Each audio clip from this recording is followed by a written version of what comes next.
CSMT स्थानक परिसरात आंदोलकांची मोठ्या प्रमाणात गर्दी झालेली आहे। जोरदार घोषणाबाजी देखील सध्या काही आंदोलकांकडून सुरू आहे। गिरीश गायकवाड आमचे प्रतिनिधी आपल्या सोबत सध्या जोडले गेलेले आहेत। गिरीश, सीएसएमटी स्थानकासमोरची काय परिस्थिती? नक्कीच वृषाली, या ठिकाणी हालचाली वाढलेल्या। नुकतीच सरकारची अंत्ययात्रा या ठिकाणी काढण्यात येते। आपण पाहतो या ठिकाणी कशा पद्धतीचं दृश्य आहे। ही अंत्ययात्रा संपूर्ण सीएसएमटी परिसरामध्ये फिरवली जाते।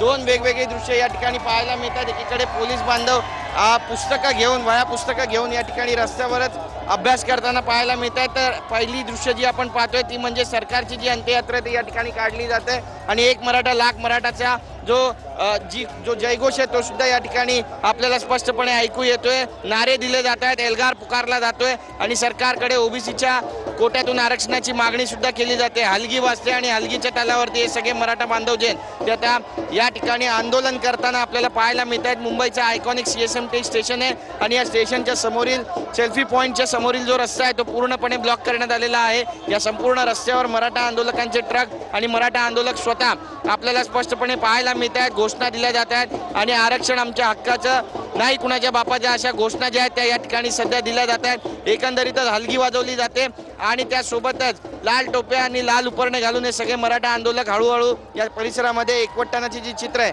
ती सध्या आपल्याला पाहायला मिळतात। हा संपूर्ण परिसर जो आहे तो मराठा आंदोलकांनी व्यापून टाकलेला आहे। मोठमोठे ट्रक, टेम्पो, ट्रॅव्हलर हे सुद्धा या ठिकाणी पार्क करण्यात आलेले आहेत। मोठ्या बसेस पार्क करण्यात आलेल्या आहेत आणि मराठ्यांची ताकद नेमकी किती जास्त आहे ते सुद्धा दाखवण्याचा एक जो प्रयत्न आहे तो या ठिकाणी स्पष्टपणे दिसतोय। आणि त्यासोबतच या सगळ्यांना आवरण्यासाठी मुंबई पोलिसांची जी जादा कुमक आहे ती सुद्धा या ठिकाणी मागवण्यात आलेली आहे। दंगल नियंत्रण पथक सुद्धा आहे, रॅपिड ॲक्शन फोर्स सुद्धा आहे। मात्र सगळेजण सामंजस्याची भूमिका घेत आहेत, नम्रपणे या मराठा आंदोलकांना समजावण्याचा प्रयत्न करत आहेत। आपण पाहतोय की जे पोलिसांचे बॅरिकेड्स आहेत त्यावर सुद्धा मराठा आंदोलक बसलेले आहेत, जे ट्रक्स आहेत त्यावर सुद्धा मराठा आंदोलक बसलेले आहेत। हलगीच्या तालावर या ठिकाणी आंदोलनाला सुरुवात झालेली आहे। सरकारची अंत्ययात्रा काढलेली आहे।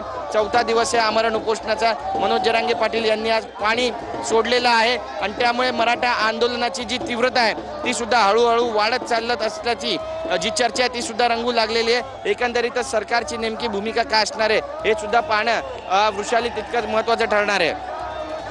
नक्कीच गिरीश, धन्यवाद तुम्ही दिलेल्या या माहितीसाठी। सीएसएमटी स्थानकासमोरची ही दृश्य, तर ही दृश्य आहेत